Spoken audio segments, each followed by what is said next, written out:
Assalamualaikum warahmatullahi wabarakatuh. Bismillahirrahmanirrahim. Innal hamdalillah nahmaduhu wa nasta'inuhu wa nastaghfiruh wa na'udzu billahi min shururi anfusina wa sayyiati a'malina. Man yahdihillahu fala mudilla lahu wa man yudlil fala hadiya lahu.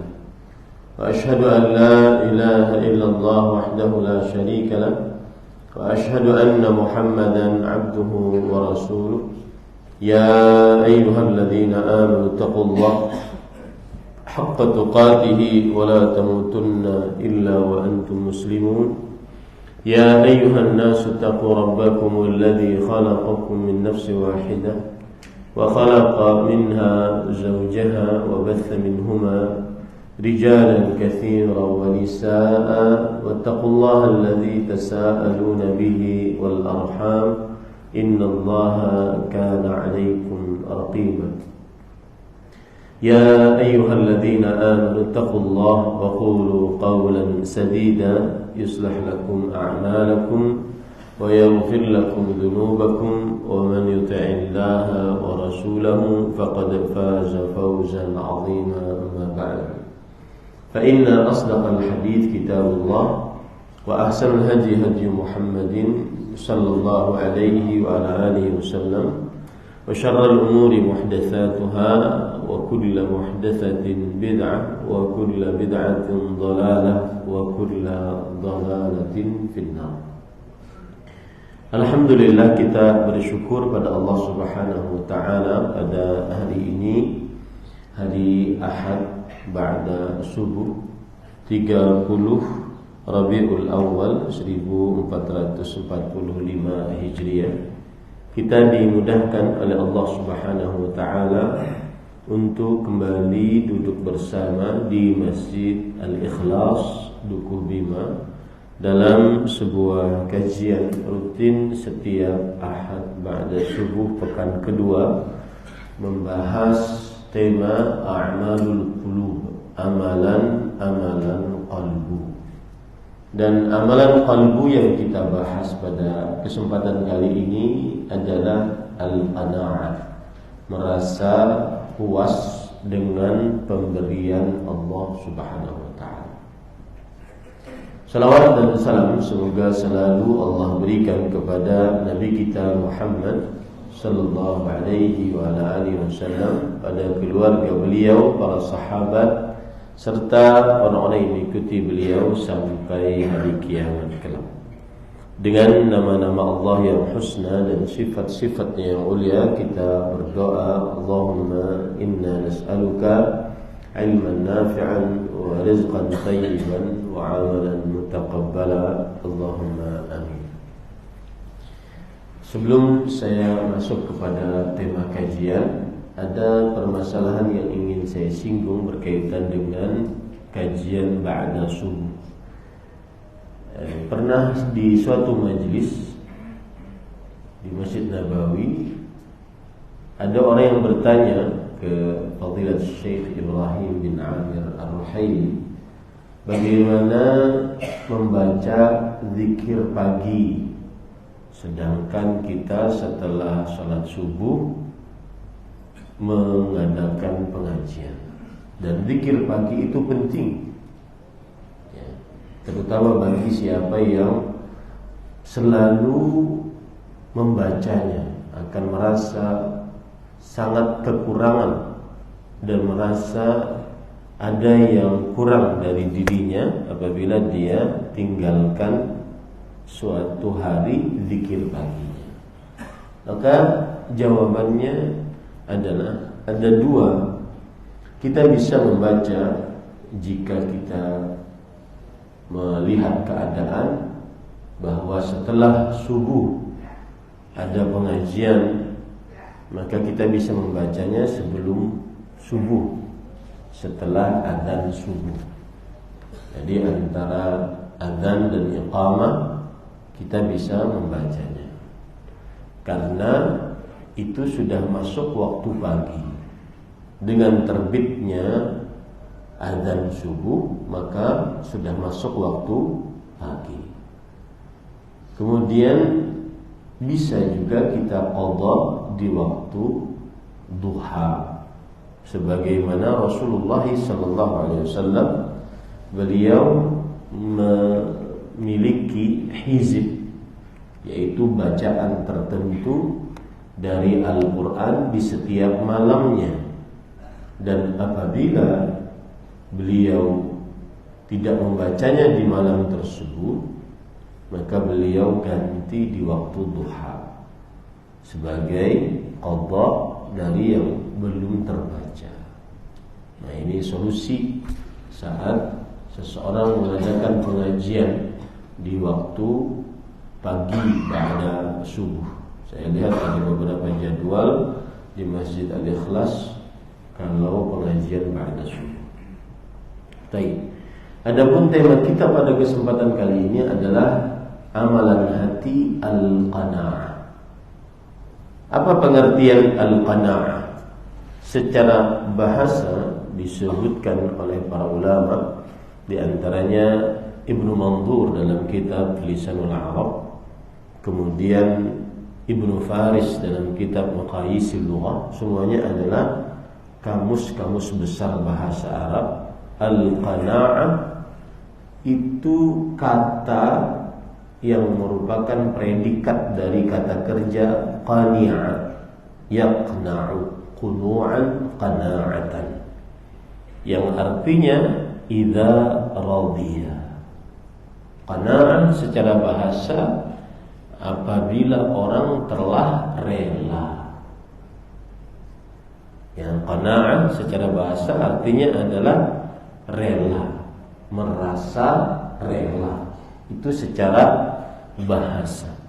Adapun secara istilah syariat disebutkan oleh Al-Qadhi Iyad rahimahullah ta'ala, ulama Islam abad ke-6 Hijriah, dalam kitab Masyariqul Anwar, bahwa al-qana'ah ar-ridha bima a'tallah, rela dengan apa saja yang Allah berikan. Ini salah satu pengertian secara istilah syariat dari qanaah, rela dengan apa saja yang diberi oleh Allah Subhanahu wa taala. Di sana ada pengertian lain yang dijelaskan oleh Imam Jalaluddin As-Suyuti Asy-Syafi'i rahimahullah di dalam kitab Mu'jam Maqalidul Ulum, bahwa al-qanaa'ah ar-ridha bima dunal kifayah wa tarku at-tashawufi ila al-mafqud wal istighna'u bil mawjud.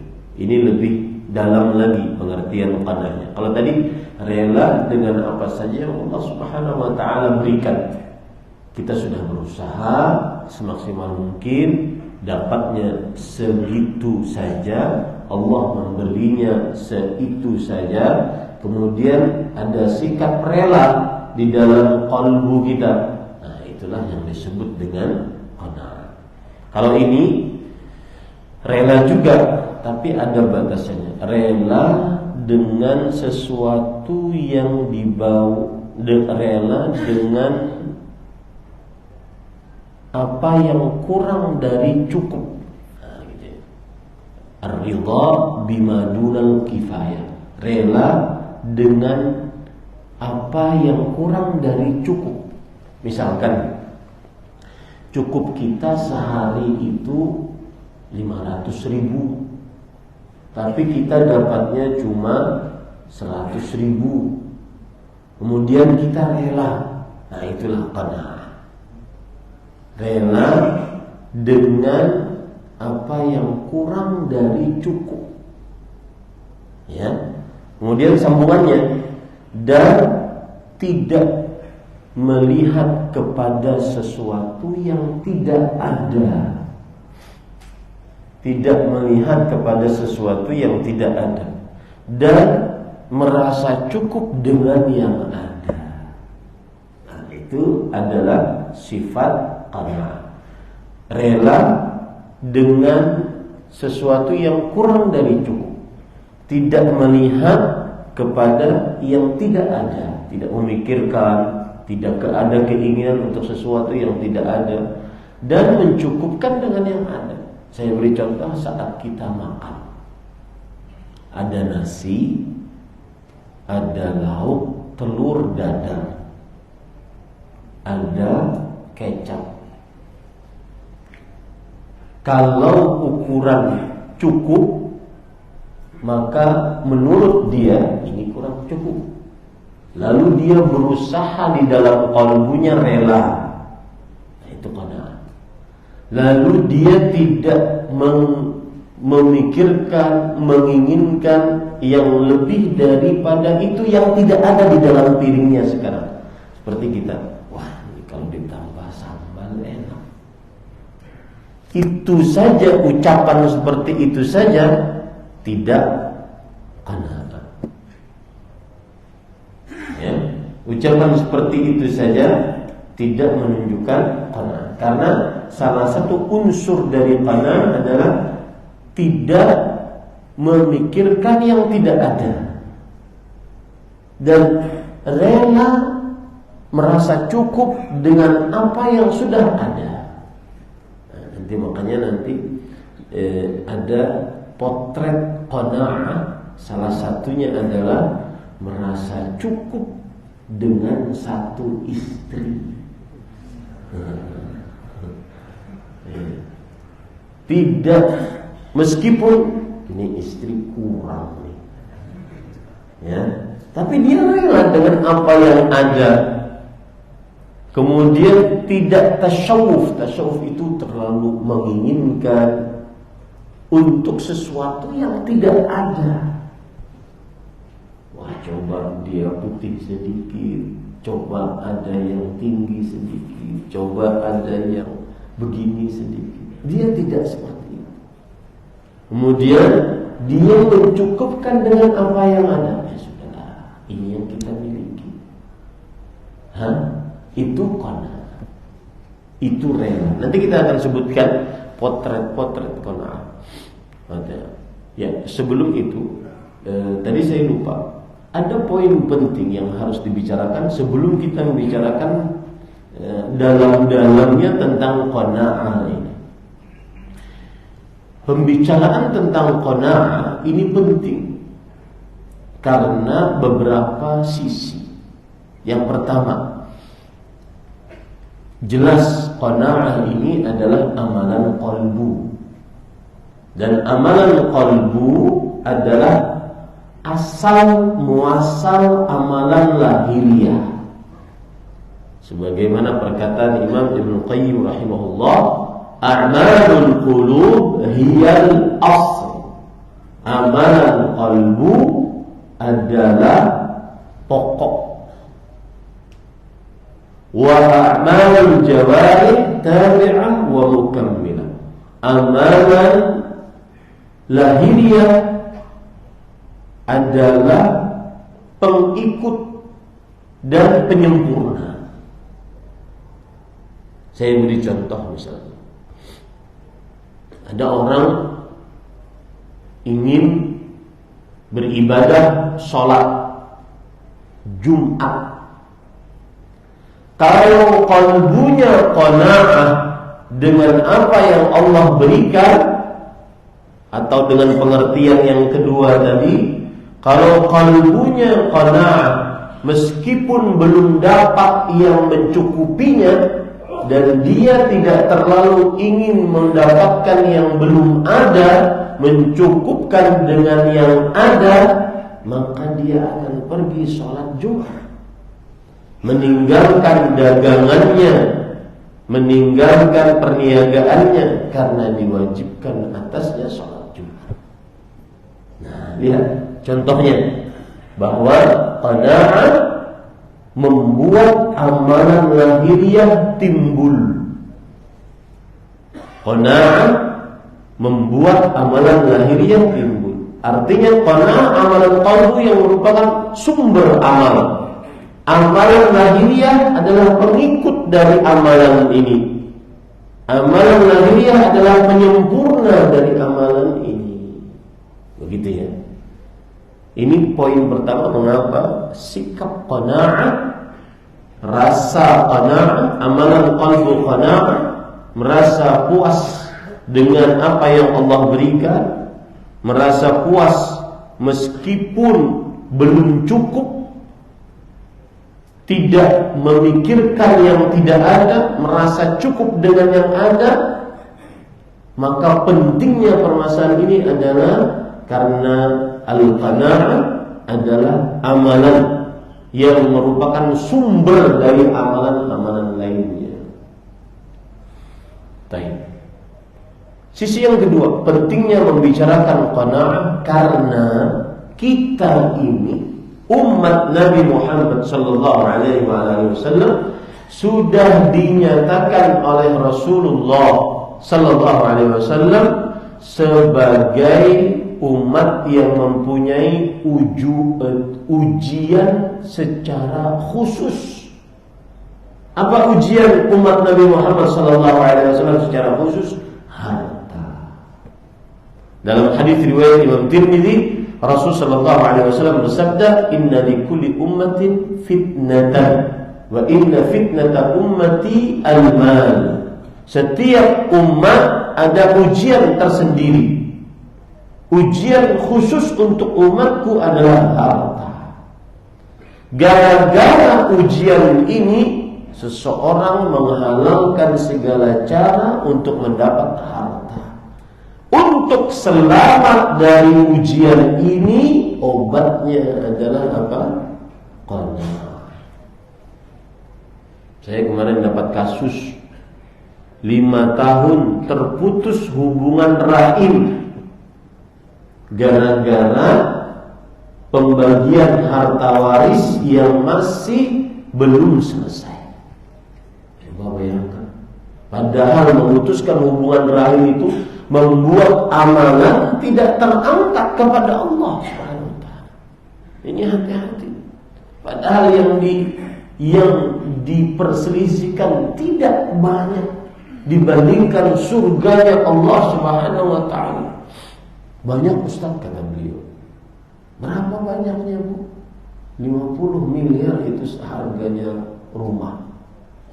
Banyak ukuran dunia. Tapi dibanding akhirat, masuk surga, sangat tidak pantas untuk diputuskan hubungan rahim. Kenapa ini bisa terjadi? Karena tidak ada sifat qanaah. Nah, di sini pentingnya, para ikhwan dirahmati oleh Allah Subhanahu wa taala. Bahkan kadang-kadang terdapat sikap-sikap yang di luar nalar. Kalau bahasa medsos sekarang, di luar nurul. Ya. Di luar nalar. Kok bisa si fulan melakukan demikian? Ujung-ujungnya adalah harta. Itu obatnya yaitu qanaah. Jangankan di tengah orang awam, kadang-kadang di lembaga pendidikan Islam yang di dalamnya para ustadz pengajar agama Islam bahkan lebih parah untuk tidak qanaah. Apalagi yang di luar. Karena dia memang sudah dikasih rumah, sudah dikasih transportasi, gaji diangkat di atas UMR, masih saja merasa tidak qanaah, merasa kurang cukup, merasa menginginkan sesuatu yang tidak ada, tidak mencukupkan dengan yang ada. Nah, di sini pentingnya membahas tema ini. Para perempuan. Dan kemudian yang ketiga, pentingnya tema ini terkhusus untuk perempuan. Karena para perempuan dinyatakan oleh Rasul sallallahu alaihi wasallam adalah penghuni neraka yang paling banyak. ra'aitun nar fa idza aktsara ahliha an-nisa. Aku melihat kepada neraka, ternyata penghuni neraka yang paling terbanyak perempuan. Sebabnya apa? Tukthirna al-la'n wa takfurna al-'ashir. Suka mencaci, meremehkan, merendahkan suami, tidak berterima kasih kepada suami. Dua poin itu. Tukthirna al-la'n, susah menghina, mencaci, merendahkan. Yang kedua, tidak berterima kasih kepada pemberian suami. Artinya suami tetap ngasih, dia bertanggung jawab, memberi nafkah, tetapi istrinya suka merendahkan pemberian suami. Yang kedua, tidak berterima kasih kepada pemberian suami. Penyebabnya apa? Tidak.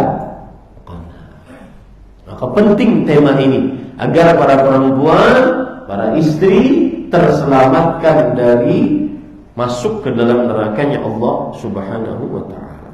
Baik. Sekarang kita ingin bahas apa bedanya qanaah dengan sederhana. Sederhana. Maka jawabannya pada ikhwan yang dirahmati oleh Allah Subhanahu wa taala, sederhana bagian dari qanaah. Sederhana pengertiannya adalah tarkul israf, tidak berlebih-lebihan, sederhana. Dalam pakaian, dalam tempat tinggal, di dalam alat komunikasi, di dalam alat transportasi, dan semua yang disukai oleh manusia. Dia tidak berlebih-lebihan, mencukupkan dirinya dengan apa yang dia dapat. Makanya sederhana bagian dari qanaah. Baik. Lalu apa bedanya qanaah dengan sikap zuhud? Nah, ini beda lagi. Para ikhwan yang dirahmati oleh Allah Subhanahu wa taala, zuhud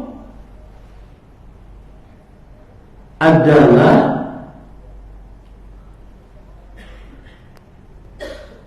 mencukupkan dengan yang sedikit.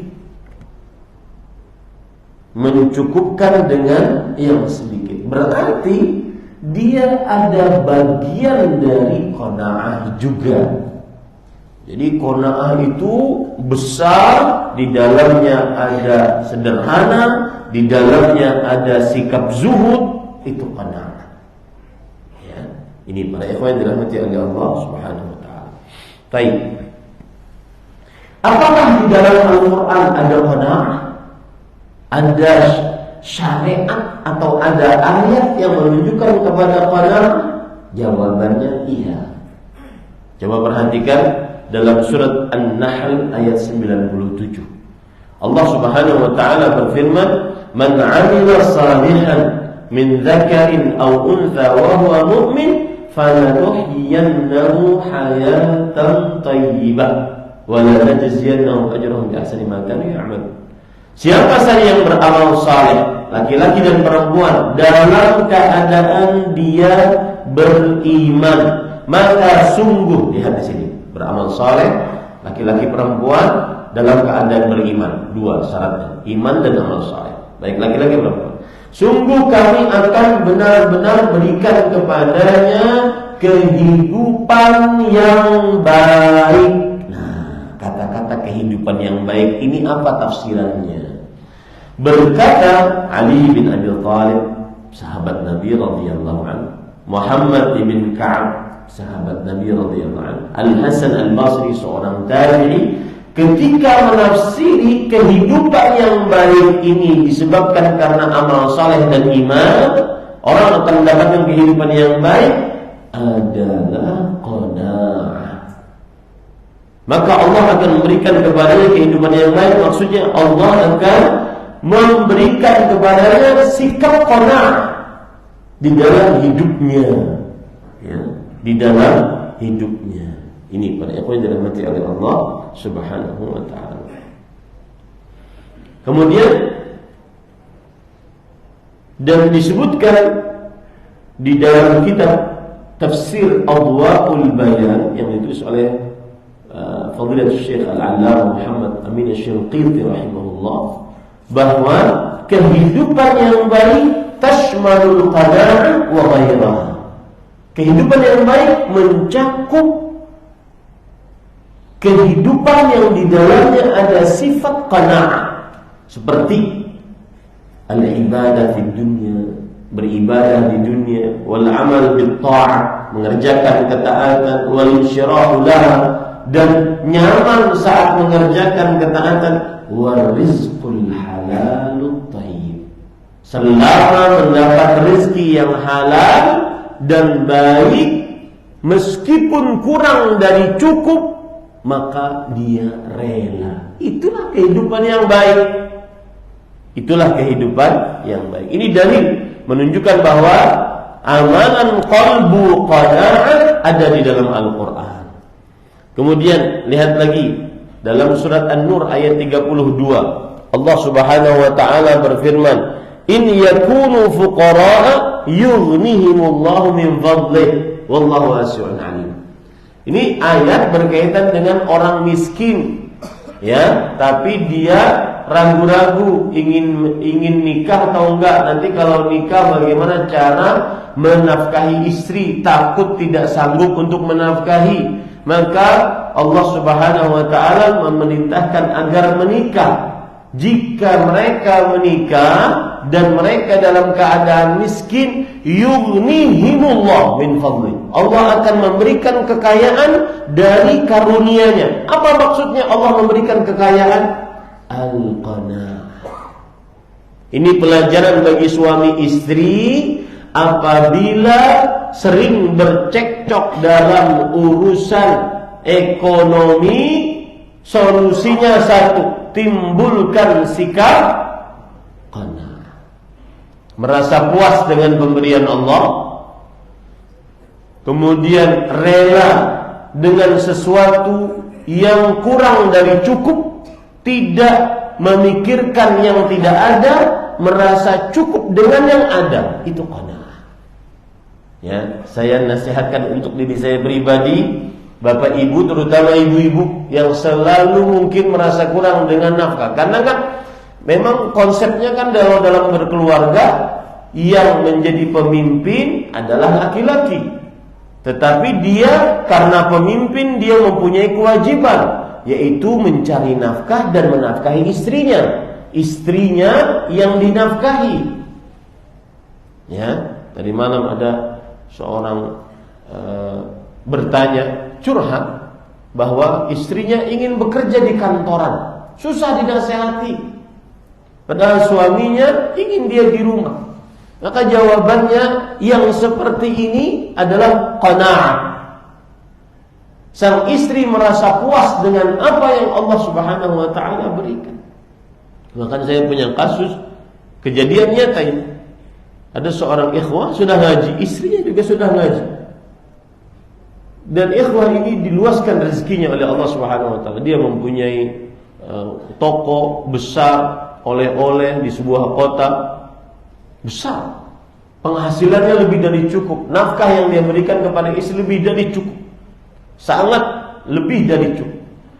Sedangkan istrinya bekerja di pegawai negeri sipil. Kemudian suami karena sudah ngaji, ingin istrinya di rumah, tidak banyak berinteraksi dengan laki-laki yang bukan mahramnya. Dan subhanallah para ikhwah, silahkan mungkin bisa disensus, ya, berapa banyak perempuan yang selingkuh gara-gara banyak keluar rumah. Coba kerjakan syariat Allah, waqarna fi buyutikunna, dan diamlah kalian wahai para perempuan di rumah kalian. Ini saya jarang selingkuh. Nah, kemudian sang suami mengatakan, berhenti kau dari pegawai negeri, berhenti. Kemudian sayanglah bang, saya capek-capek kuliah, capek-capek ikut ujian CPNS, kemudian dipilih dari sekian banyak orang, kemudian sekarang sudah dapat gaji lumayan. Oke, kalau begitu urusannya gaji ya. Coba kita hitung dari mulai bulan ini sampai kamu pensiun, berapa gaji? Keluarlah angka 1, sekian miliar. Karena suaminya diluaskan rezekinya oleh Allah Subhanahu wa taala, dia bawakan duit cash. Sesuai dengan gajinya, berhenti kerja sekarang. Jangan abang. Sebenarnya bukan itu berarti. Ingin keluar rumah, ingin berdandan di hadapan laki-laki yang bukan mahramnya, ingin tercium bau wanginya oleh laki-laki yang bukan mahramnya, ingin melihat laki-laki yang bukan mahramnya. Itu sebenarnya yang terjadi. Alangkah indahnya seorang perempuan, istri di dalam syariat Islam apabila dia melaksanakan syariat Allah, sunnah Rasul SAW, diam di dalam rumahnya. Dia menerima nafkah dari suaminya. Malas masak, dia bilang, "Bas, hari ini saya malas masak." Wajib suami ngasih nafkah, ngasih makan. Wajib itu. Allah Subhanahu Rasul sallallahu alaihi wasallam bersabda, tut'imuhu idza ta'imta. Jika engkau makan, maka engkau kasih makan kepada istrimu. Sangat indah kedudukan seorang wanita muslimah saat menjadi seorang istri di dalam agama Islam. Dia ratu di dalam rumahnya. Dia ratu dalam rumahnya. Ini para ikhwan yang dirahmati oleh Allah Subhanahu wa taala. Maka qanaah. Lihat ayat yang ketiga. Ini luar biasa. Mungkin banyak yang belum tahu. Dalam Al-Quran ada surah Al-Baqarah ayat 201. Allah berfirman, "Rabbana atina fid dunya hasanah wa fil akhirati hasanah wa qina adzabannar." Wahai Rabb kami, berikan kami di dunia hasanah, di akhirat hasanah, dan jagalah kami dari siksa neraka. Disebutkan para ikhwan yang dirahmati oleh Allah Subhanahu wa taala di dalam kitab Al-Bahrul Muhit bahwa qad matsala al-mufassirun dzalika bi'iddati amtsala minha al-qana'atu birrizq. Ya Allah, berikan kami di dunia hasanah. Para ahli tafsir memisalkan hasanah di dunia, salah satunya adalah sikap qanaah dengan rezeki yang Allah berikan. Subhanallah. Ya.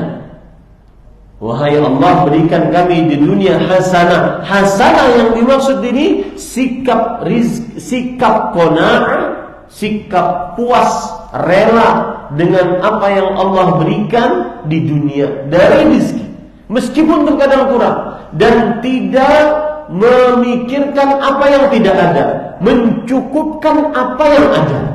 Subhanallah. Ini luar biasa tafsiran yang seperti ini para ikhwah yang dirahmati oleh Allah Subhanahu wa taala. Baik, itu ayat-ayat dari Al-Qur'an tentang sikap qanaah. Kalau hadis-hadis Rasul sallallahu alaihi wasallam, ma aktsarha, alangkah banyaknya. Jangankan ucapan Rasul, perbuatan beliau banyak menunjukkan sikap qanaah yang akan kita bahas nanti. Baik, di antaranya para ikhwan yang dirahmati oleh Allah Subhanahu wa taala, hadis yang diriwayatkan oleh Imam Muslim dari Abdullah bin Amr bin As radhiyallahu anhu. Rasul sallallahu alaihi wa ala alihi wasallam bersabda, "Qad aflaha man aslam." Sungguh telah beruntung orang yang masuk Islam. Wa ruziqa kafafan, dan diberikan rezeki yang cukup. Wa qanna'ahu Allah bima ata, dan diberikan qanaah oleh Allah dengan apa yang Allah telah berikan kepadanya. Ini orang beruntung. Islam diberikan rezeki yang cukup, tidak terlalu berlebih-lebihan. Kemudian sikap qanaah, merasa cukup, puas, merasa puas dengan apa yang Allah Subhanahu wa taala berikan. Lihat penjelasan para ulama tentang hadis ini. Imam Al-Munawi, ulama Islam abad ke-12 Hijriah, dalam kitab beliau Faidul Qadir, beliau mengatakan, "Falam yatlub az-ziyadah." Yang dimaksud dengan qanna'ahullah bima ata, Allah memberikan sikap qanaah terhadap apa yang Allah berikan kepadanya, maka maksudnya dia tidak mencari-cari yang lebih dari itu. Sudah cukup. Sudah cukup. Ya. Apalagi para ikhwah kalau disanding dengan kematian.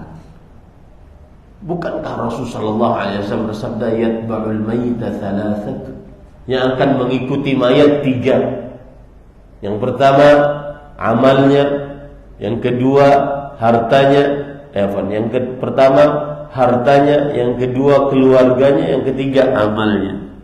Yarji'u min husna wa yabqa wahid. Harta, keluarga akan pulang, yang tersisa amalnya. Tidak dibawa mati. Saya dulu jargon saya sering kalau dalam ceramah saya katakan, kalau kita sering iri, bahasa anak muda sekarang insecure dengan kesuksesan yang didapati oleh orang-orang yang satu letting dengan kita. Wah, dia teman SMA saya tuh, dia teman kuliah saya tuh, ya. Misalkan teman kuliah sekarang sudah jadi diplomat, sudah jadi menteri, sudah jadi pengusaha. Lalu dia cerita, wah teman SD itu, wah teman TK itu, ya. Tapi di dalam dirinya ada perasaan insecure, ada perasaan, kenapa saya tidak seperti mereka ya? Maka jawabannya adalah tidak dibawa mati. Apa yang didapati dari harta oleh orang-orang yang mungkin satu level dengan kita dulunya, kemudian Allah berikan lebih daripada kita, maka agar mempunyai sikap qanaah, ingat mati. Kenapa? Karena tidak dibawa mati. Ini para ikhwan yang dirahmati oleh Allah Subhanahu wa taala. Kemudian para ikhwan yang dirahmati oleh Allah Subhanahu wa taala, termasuk dari hadis yang menunjukkan sikap qanaah, dan ini menarik. Hadis riwayat Bukhari dari Abdullah bin Umar radhiyallahu anhu, Rasul sallallahu alaihi wasallam bersabda, "Kun fid dunya ka'annaka gharibun aw 'abiru sabil." Jadilah di dunia seakan-akan engkau orang asing atau pengembara. Apa penafsirannya? Dijelaskan oleh Ibnu Hibban, faqad amara an-nabiy sallallahu alaihi wasallam Ibnu Umar fi hadzal khabar an yakuna fi dunya ka'annahu gharib aw 'abiru sabil. Nabi Muhammad sallallahu alaihi wasallam di dalam hadis ini memerintahkan kepada Abdullah bin Umar agar dia menjadi orang asing atau pengembara. Faka'annahu amarahu bil qana'ati bil yasir minad dunya. Lihat. Seakan-akan Rasul sallallahu alaihi wasallam memerintahkan Abdullah bin Umar radhiyallahu anhu agar mempunyai sikap qanaah, puas cukup dengan yang sedikit dari dunia. Kenapa demikian? Idzil gharibu wa 'abiru sabilin la yaqsidani fil ghaibah al-ikthar min ats-tsarwa bal al-qana'atu ilayhima aqrabu min al-ikthar min ad-dunya. Karena kata orang asing dan pengembara, ya, ini tidak menginginkan banyak-banyak harta. Karena dia pengembara, susah dia bawanya nanti. Ya. Ya, ini para ikhwan yang dirahmati. Maka hadis Rasul itu benar-benar wahyu dari Allah SWT, keluar dari mulut Nabi Muhammad SAW yang mulia, kata-kata yang memang pantas. Gharib atau abiru sabil. Ya, jadi kalau kita sedang dalam keadaan mungkin banyak keperluan, banyak keinginan, keperluan mungkin masih dimaklumi. Keinginan, aduh ingin juga pakai mobil, ingin juga ganti HP, ingin juga bini 2, ingin juga begini-begini. Maka pada saat itu ingat, gharib, kamu orang asing di sini, kamu orang pengembara di sini, abir sabil.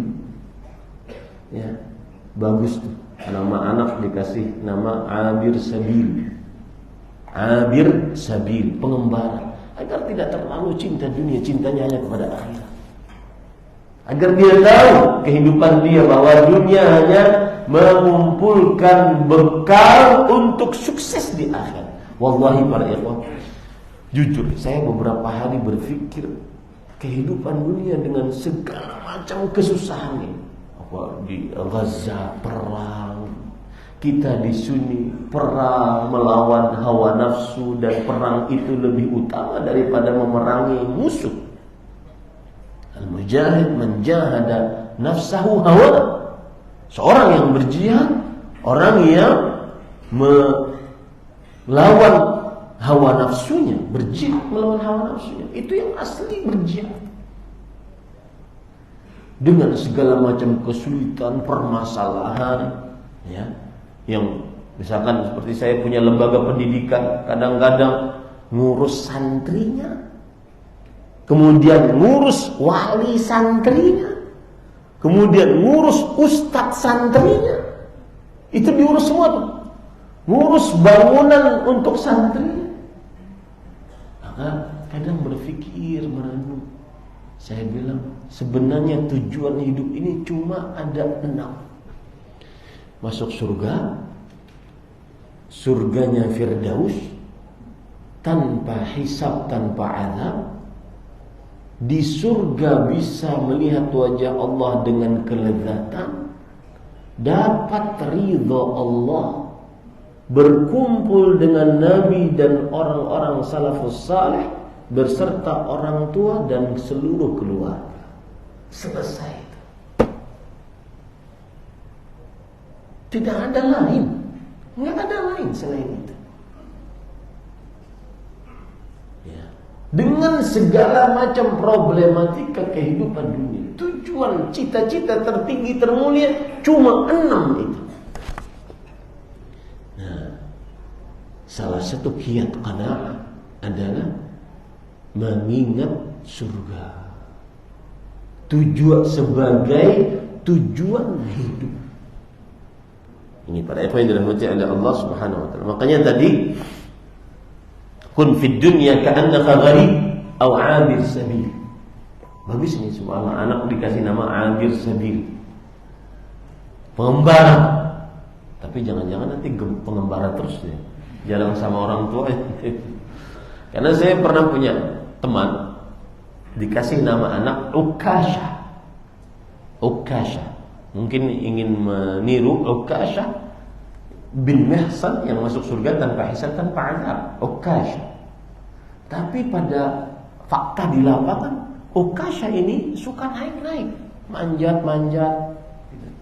Ketika dicari di kamus, ternyata artinya spider. Laba-laba.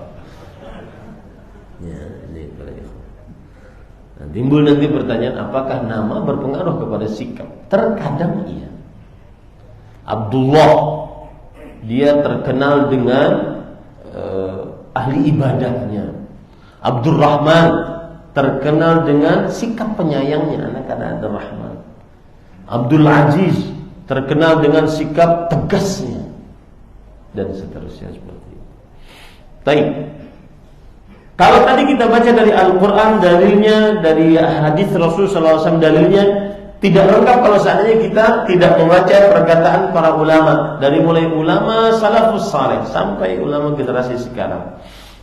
Lihat perkataan Abdullah bin Abbas radhiyallahu anhuma, disebutkan di dalam kitab Al-Aqdul Farid yang ditulis oleh Ibnu Abdul Rabbih. Abdullah bin Abbas radhiyallahu anhuma mengatakan, al-qanaah malun la nafada lahu. Perasaan qanaah, merasa cukup dengan pemberian Allah, atau pengertian kedua, merasa cukup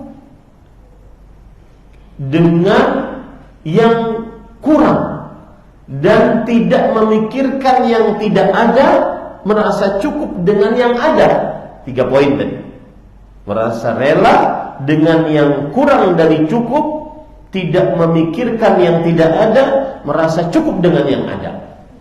Ini adalah harta yang tidak pernah akan habis. Ini indah. Quote dari seorang Abdullah bin Abbas, al-qana'ah malun la nafada lahu. Sikap qana'ah adalah harta yang tidak pernah habis. Ya, coba saja para ikhwan.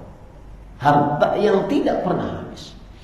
Kemudian para ikhwan yang dirahmati oleh Allah Subhanahu wa taala, lihat lagi perkataan Sa'ad bin Abi Waqqas kepada anaknya. Nah, ini pesan orang tua untuk anak, bagus untuk disampaikan. Terutama apa? Kita di zaman media sosial yang orang bisa menampakkan kemewahannya dan membuat kita terdidik untuk saya harus seperti itu.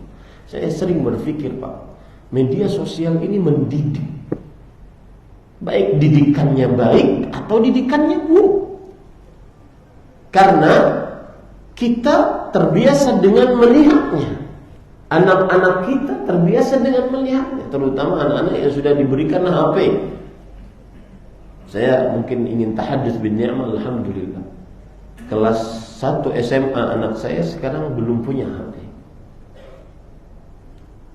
Dia tidak tahu apa itu dunia luar. Yang ada dalam benaknya kalau bercerita dengan saya tentang pesantrennya, tentang hafalannya, enggak dia pernah pikirkan apa itu media sosial. Ini itu goyang pargoy dia nggak tahu. Saya bertekad juga, saya ingin berpesan, berwasiat untuk 4 anak saya. Mudah-mudahan bisa terwujud agar beliau-beliau tidak punya media sosial. Para yang dirahmati oleh Allah Subhanahu wa taala, lihat sekarang saya ingin cerita tadi, media sosial itu mendidik. Saya beri contoh. Di hari-hari ini ada semacam hamalah atau hamlah lebih tepatnya. Hamlah itu apa ya? Semacam gerakan. Apa itu? Mencela perempuan. Nah, ini tidak boleh sebenarnya. Apa yang dicelanya? Perempuan tukang selingkuh. Betul tidak? Yang disebarkan sekarang di media sosial, entah itu kejadian nyata, entah itu quotes, tulisan-tulisan, entah itu bincangan-bincangan, entah itu buatan video-video buatan, sampai ada tahap kepada kalau seandainya seperti ini, wanita mana lagi yang kita bisa percayai? Seakan-akan selingkuh itu sifat dasar perempuan. Saya tidak tahu secara ilmu psikologis ya, apakah selingkuh itu sifat dasar perempuan yang tertanam yang Allah berikan kepada perempuan. Perempuan mempunyai sifat dasarnya yang kita ketahui adalah multitasking. Iya, dia bisa berbicara tapi bisa mengerjakan yang lain, bisa membawa anak, bisa membawa tas, ya, bisa main handphone dengan 3 pekerjaan, multitasking. Tetapi apakah kemudian itu menanamkan bahwa perempuan bisa ratu selingkuh? Sifat yang tertanam dalam dirinya ratu selingkuh? Ya. Apakah itu sifat jibiliyah, sifat tabiat perempuan? Hati-hati. Jangan-jangan kita bisa merendahkan perempuan. Dan Islam sangat memuliakan perempuan. Dan itu salah satu didikan dari media sosial. Maka hati-hati, terutama anak-anak kita, para ikhwan. Kadang-kadang mereka lebih dewasa daripada umurnya gara-gara apa yang dia dengar, apa yang dia lihat. Ini para ikhwan yang dirahmati oleh Allah Subhanahu wa taala. Lihat lagi perkataan Sa'ad bin Abi Waqqas kepada anaknya. Ya bunayya, idza talabtal ghina fatluhu bil qana'ah. Fa innahu man lam yakun lahu qana'ah lam yughni malun. Subhanallah. Wahai anakku sayang, jika engkau mencari rezeki, maka carilah dengan perasaan qanaah, merasa puas dengan pemberian Allah. Sesungguhnya siapa yang tidak memiliki qanaah, harta apapun tidak pernah memberikan kepuasan kepada dia. memberikan kekayaan kepada dia. Saya ulangi ya, pesannya, jadikan ini dicatat baik-baik, antum sampaikan kepada anak-anak antum kelak. Karena mereka akan menjadi kepala keluarga, mereka akan menjadi istri seorang dari kepala keluarga. Jika, wahai anakku saya, jika engkau mencari kekayaan, mencari rezeki, maka carilah dengan sifat qanaah, merasa puas dengan pemberian Allah. Karena siapa yang tidak memiliki qanaah, harta apapun tidak akan pernah membuat dia kaya, sebanyak apapun. Kalau tidak mempunyai qanaah, tidak akan pernah membuat dia kaya. Pasti selalu merasa kurang, pasti selalu merasa tidak cukup. Ini perkataan yang sangat indah dari seorang sahabat Nabi radhiyallahu anhu. Dan saya katakan pada ikhwan, kan di zaman sekarang zamannya quotes gitu ya. Maka carilah pesan-pesan indah dari orang-orang yang sudah dinyatakan mulia dalam Al-Quran dan hadis. 3 generasi utama, para sahabat, para tabi'in, para tabi'ut tabi'in. Itu lebih utama dibandingkan pesan-pesan manusia biasa. Apalagi manusia biasanya masih hidup. Innal hayy la tu'man 'alaihi fitnah. Sesungguhnya yang masih hidup tidak aman dari godaan sebelum meninggal. Kita sering kan, Ustadz Fulan berkata, quote dari Ustadz Fulan, Ustadznya masih hidup. Bagus mungkin nasihatnya, iya, tetapi nasihat-nasihat itu ada dan lebih bagus, lebih dalam maknanya, bahasanya di dalam nasihat-nasihat para salafus saleh. Sebarkan nasihat-nasihat tersebut. Ini para ikhwan yang dirahmati oleh Allah Subhanahu wa ta'ala.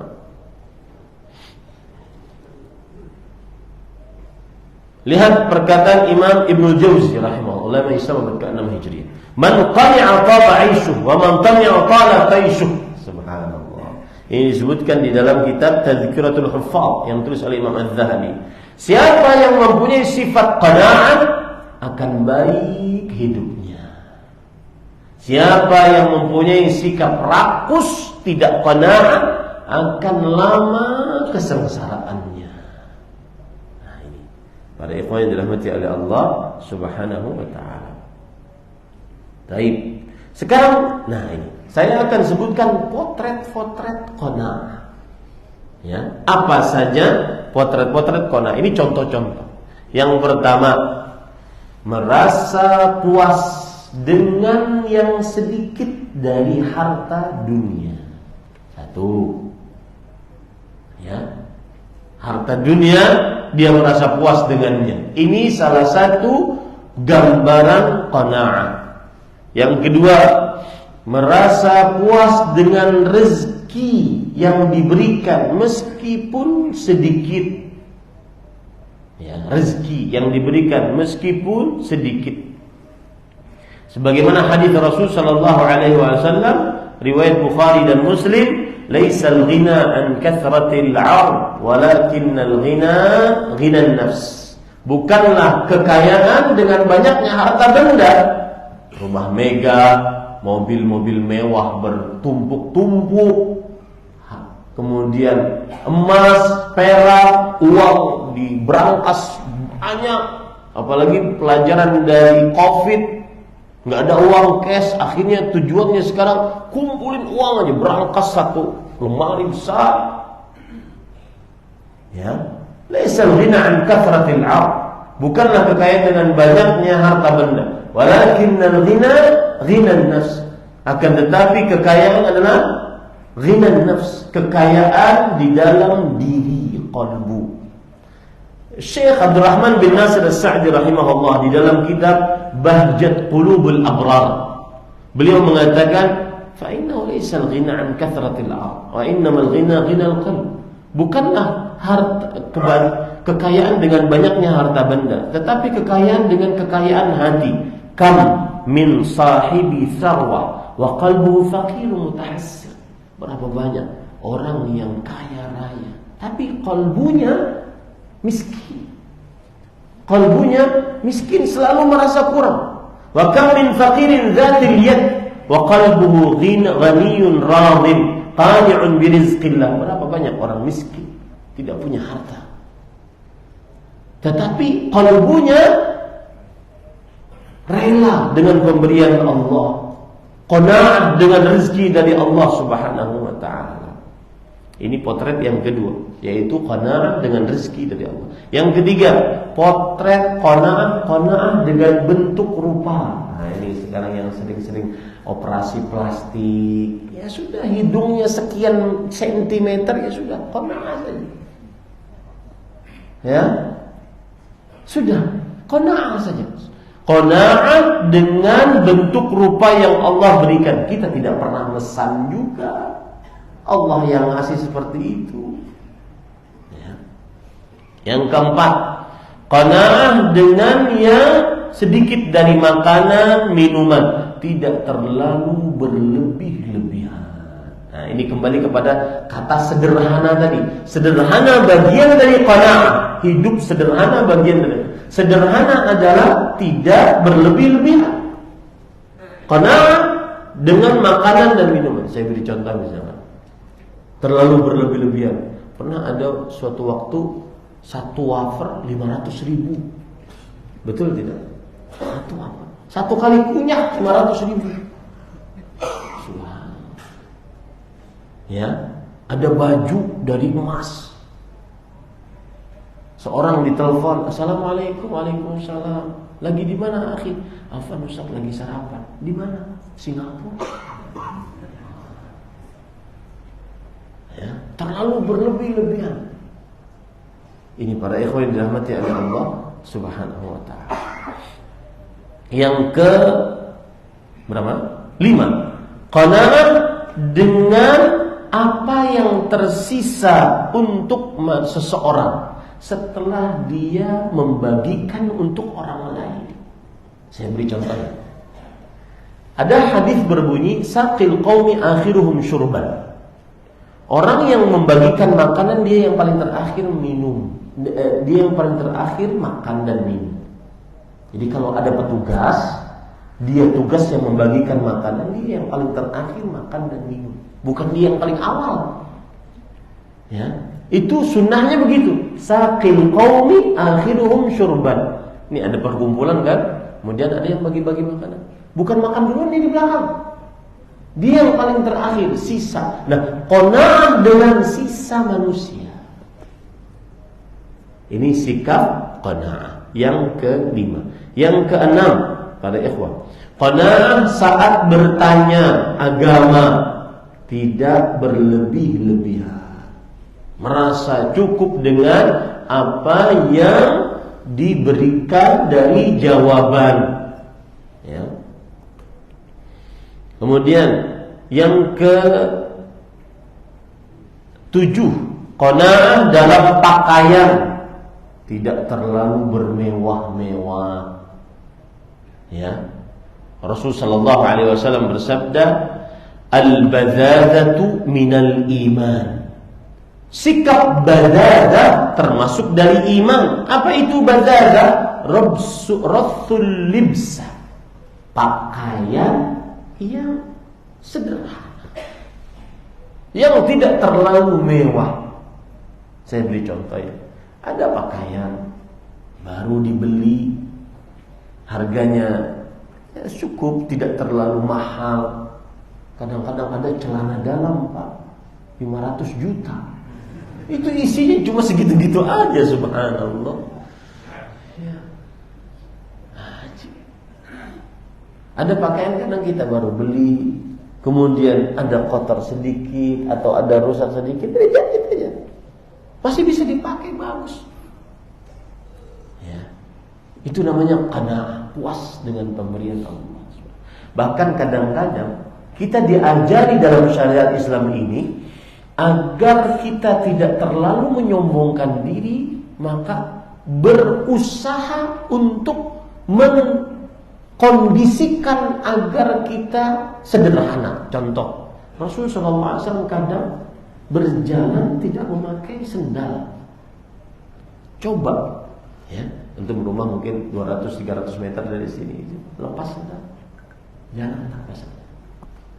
Oh, begini rasanya. Mengkondisikan qanaah. Ya, tapi jangan terlalu berlebih-lebihan. Ya, jalan di aspal sampai melepuh kakinya. Nah, ini nggak boleh lagi. Kenapa? Karena masuk dalam hadis Rasulullah, la dharar wa la dirar. Tidak ada bahaya dan tidak boleh memberikan bahaya. Kemudian yang ke berapa? Yang ke-8, yaitu qanaah dengan strata sosial yang ada di masyarakat. Nah, ini lagi rame nih. Orang baca. Saya nasihatkan pada yang mungkin ada keinginan untuk menjadi itu, hati-hati. Hisabnya berat, tanggung jawabnya besar. Hisabnya berat.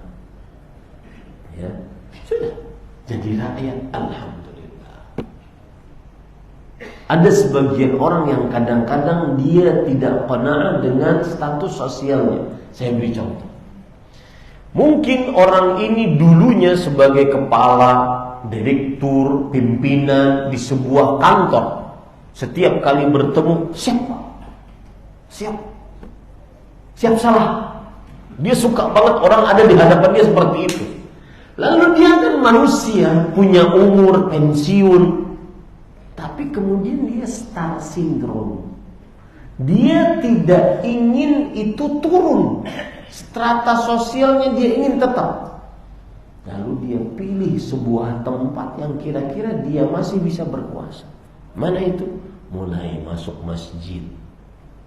Ingin berkuasa di masjid. Ingin didahulukan di masjid. Karena masjid kan punya umum. Ya. Apalagi dia nyumbang dikit-dikit gitulah. Akhirnya mulai, kayaknya saya pantas jadi imam. Nah, ini qanaah dengan strata sosial yang ada. Sudah cukuplah. Kalau memang bukan orang yang dianggap VVIP, cukup saja. Sekedarnya saja. Ya. Yang ke-9, qanaah dengan istri satu. Ya, sudahlah. Apalagi yang memang tidak mampu, fisik nggak mampu. Istri satu saja dia sebulan sekali. Ya, padahal istrinya sudah nunggu setiap malam. Aduh, capek. Ya, nggak tahu diri. Fisik nggak mampu, ekonomi apalagi, hutang sana sini. Ada sebagian saya diceritakan istri saya. Dulu ya, ada sebagian orang kata beliau itu baru promosi, belum jadi ya berarti promosi jadi kepala sekolah TK.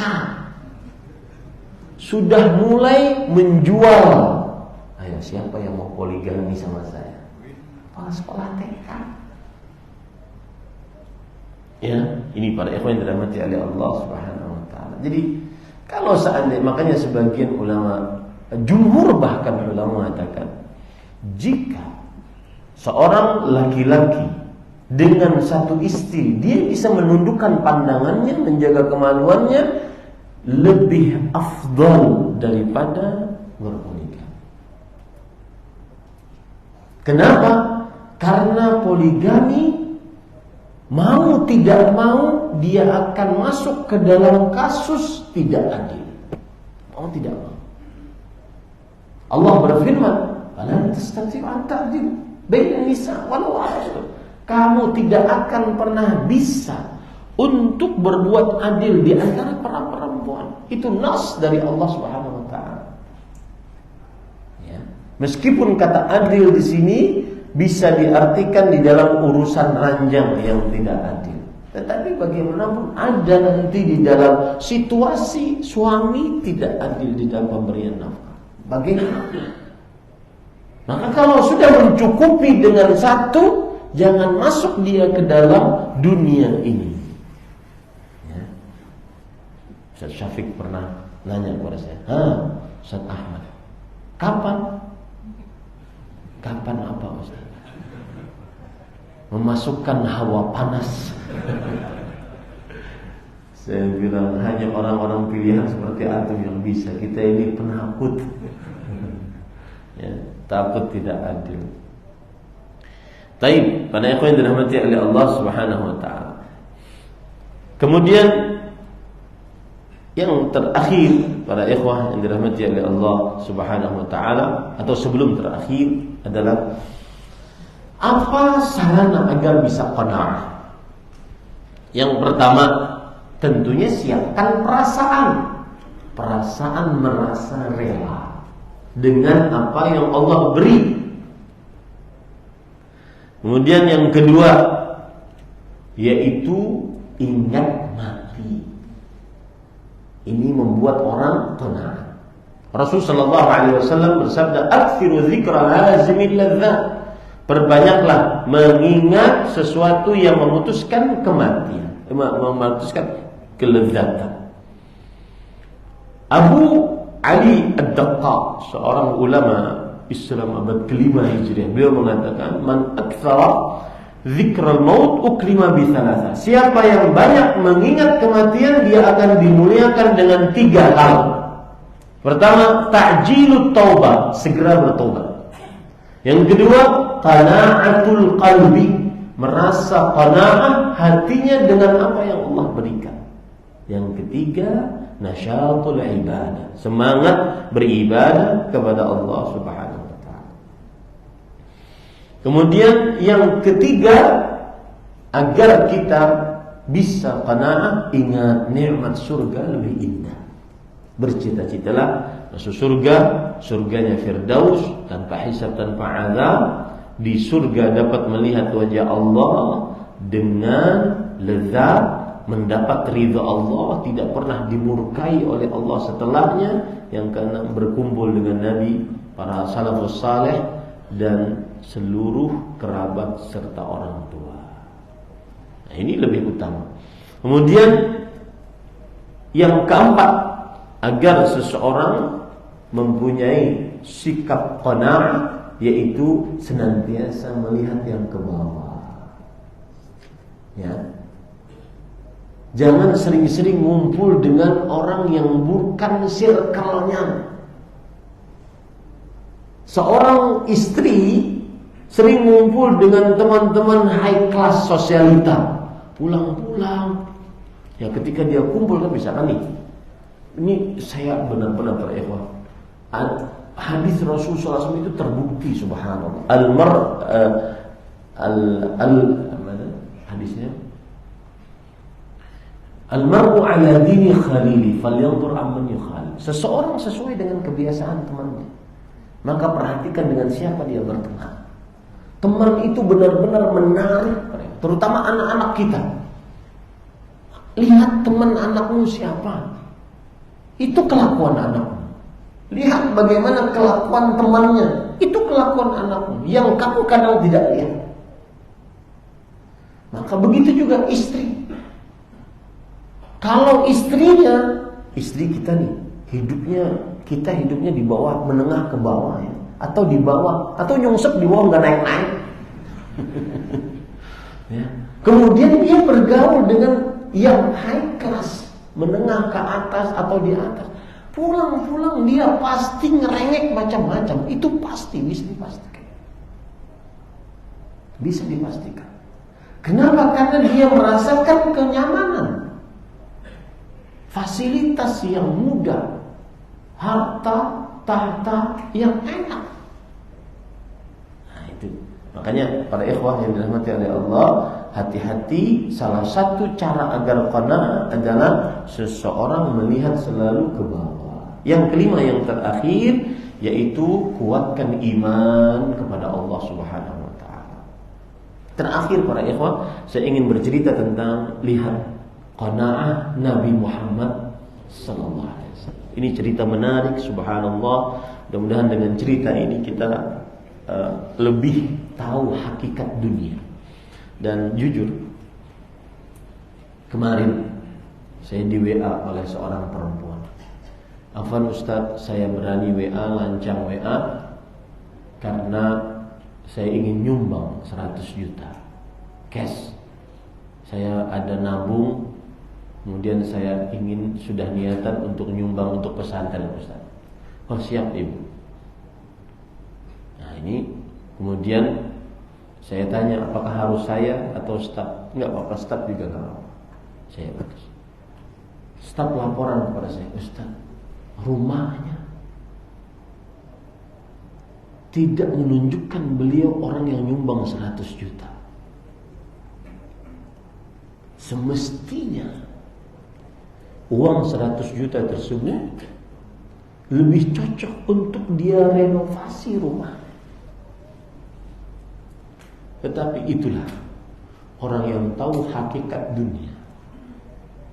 Mudah-mudahan ibu tersebut dijaga oleh Allah SWT. Wallahi para ikhwah, saya khusus untuk pembangunan pesantren ini, hari-hari ini saya ingin kaya agar saya bisa ngasih, bukan meminta lagi. Kaya untuk bangun pesantren. Capek kita nyari donasi. Dan untuk lembaga pendidikan Islam yang nirlaba, yang tidak ada keuntungan, tidak ada komersil sama sekali, tidak ada pemasukan darinya untuk operasional, apalagi pembangunan, kecuali dari SPP dan infak sedekah atau hutangan yang lunak. Itu saja, 3 pemasukan.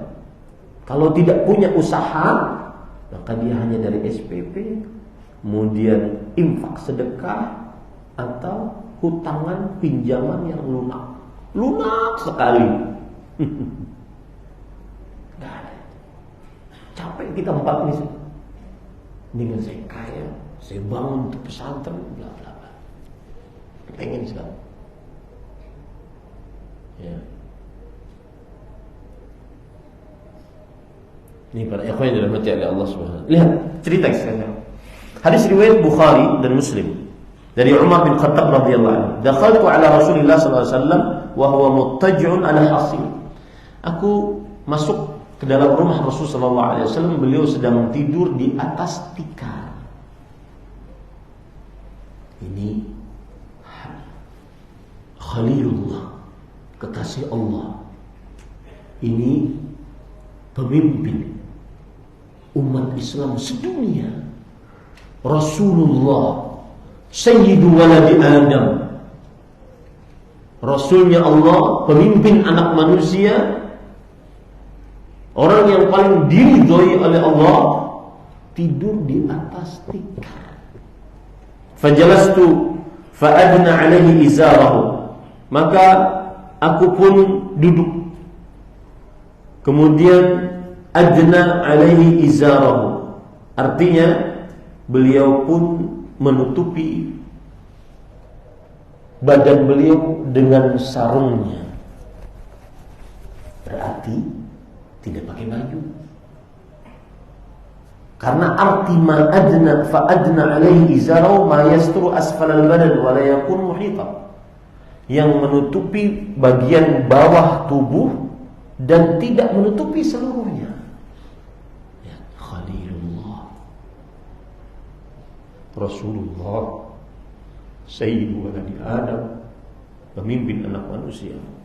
Pakaiannya seperti itu. Walaysa alaihi ghairuhu, tidak ada pakaian kecuali itu yang beliau pakai sekarang. Wa idzal hasiru qad athara fi jambi, tikar yang beliau tiduri tadi membekas pada sisi samping tubuh beliau.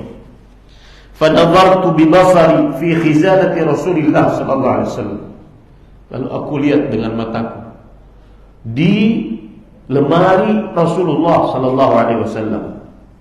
Fa idza ana bi ghadatin min sha'irin nahwa as-sa', melihat satu genggam tepung. Wa mithluha qaradan, dan semisalnya qarad.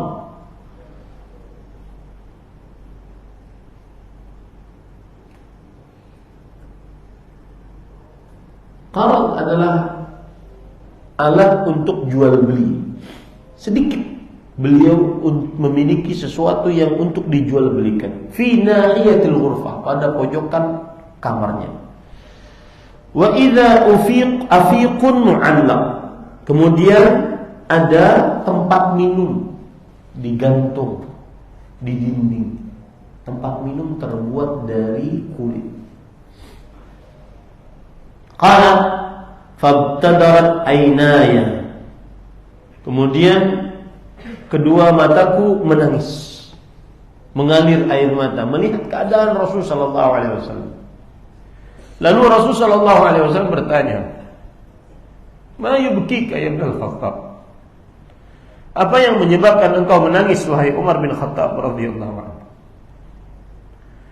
Kemudian Umar bin Khattab menjawab, "Ya Nabi Allah, wahai Nabi Allah, wa mali la abki, kenapa aku tidak menangis? Wa hadzal hasir,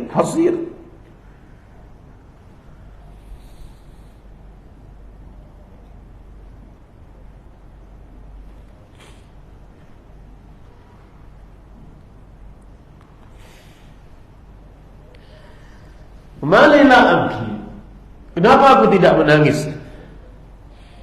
Wa hadzal hasir qad athara fi jambik, itu tikar sudah memberikan bekas pada sisi samping tubuhmu. Wa hadhihi khizanatuka la ara fiha illa ma ara, itu lemarimu aku tidak melihat kecuali aku lihat sekarang ada isinya. Wa dzalika Qaisar wa Kisra fi thimar wal anhar, sedangkan Kaisar, Raja Kaisar Romawi, Raja Romawi, dan Raja Kisra, mereka di dalam buah-buahan, di sungai-sungai yang indah. Wa anta Rasulullah sallallahu alaihi wasallam, sedangkan engkau Rasulullah, utusan Allah, wa safwatu, orang yang dipilih oleh Allah, manusia terbaik. Wa hadhihi khizanatu, sedangkan begitu lemari engkau enggak ada isinya sama sekali. Apa kata Rasulullah SAW? Ya Ibn al-Khattab, wahai Umar bin Khattab radhiyallahu anhu, ala tarda an takula lana al-akhirah wa lahum ad-dunya.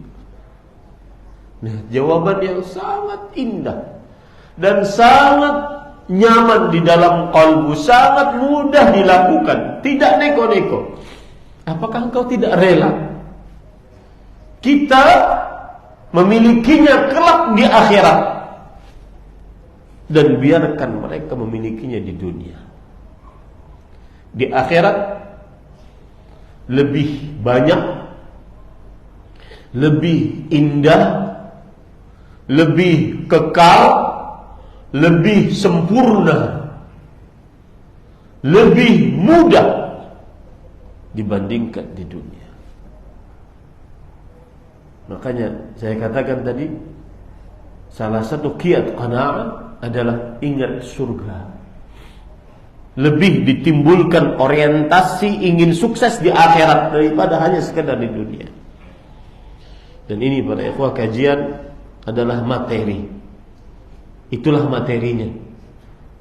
Tergantung kita masing-masing, terutama yang memberikan materi, apakah bisa mengamalkannya atau tidak. Karena mudah di lisan kadang-kadang, akan tetapi sulit dalam mengamalkan. Mudah-mudahan kita menjadi orang-orang yang qanaah apa yang baik dari Allah Subhanahu wa taala. Wa sallallahu nabiyana Muhammad walhamdulillahi rabbil alamin.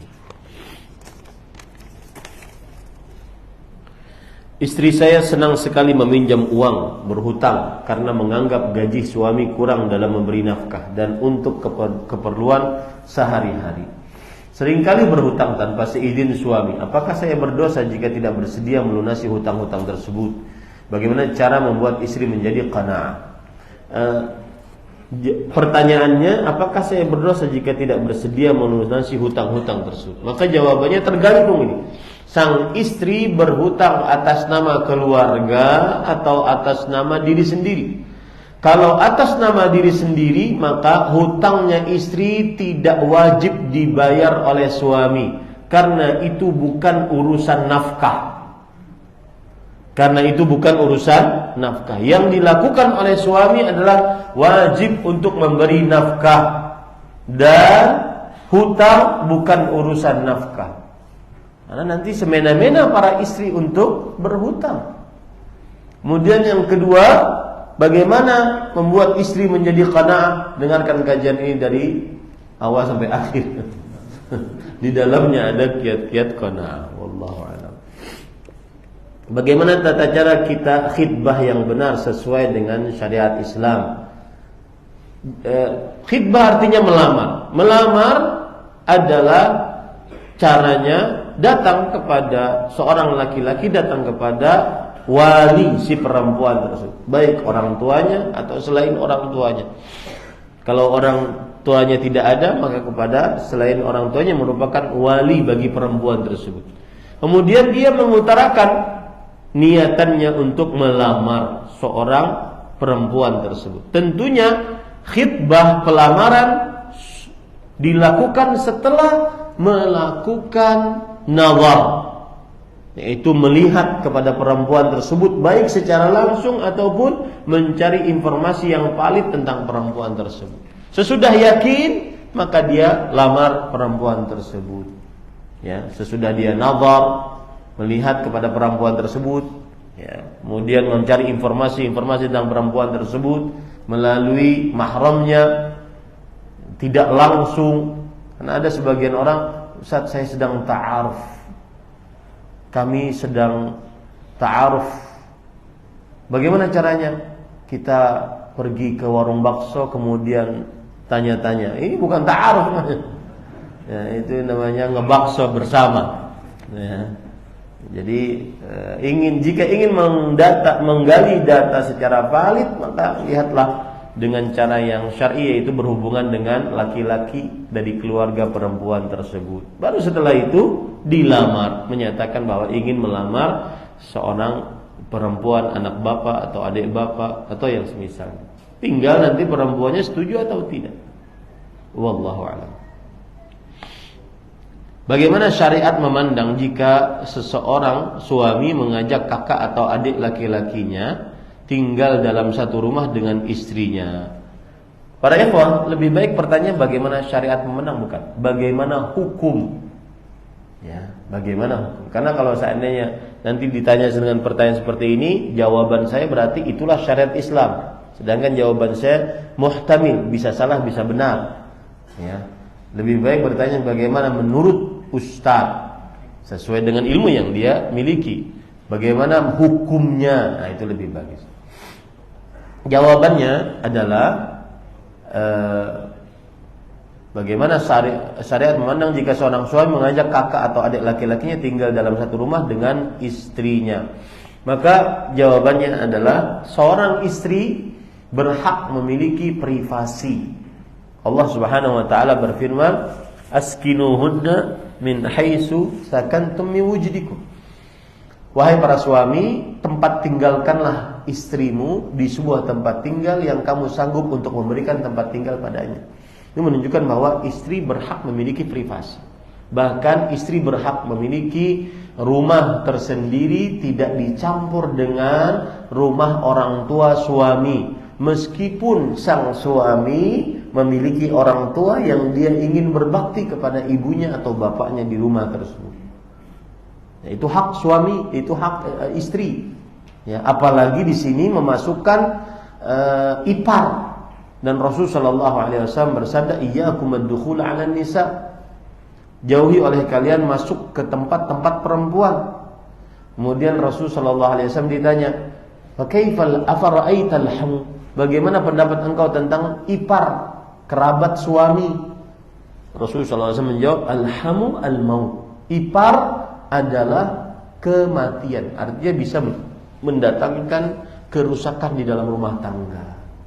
Dan itu sangat susah seorang istri beraktivitas di dalam rumah yang ada ipar.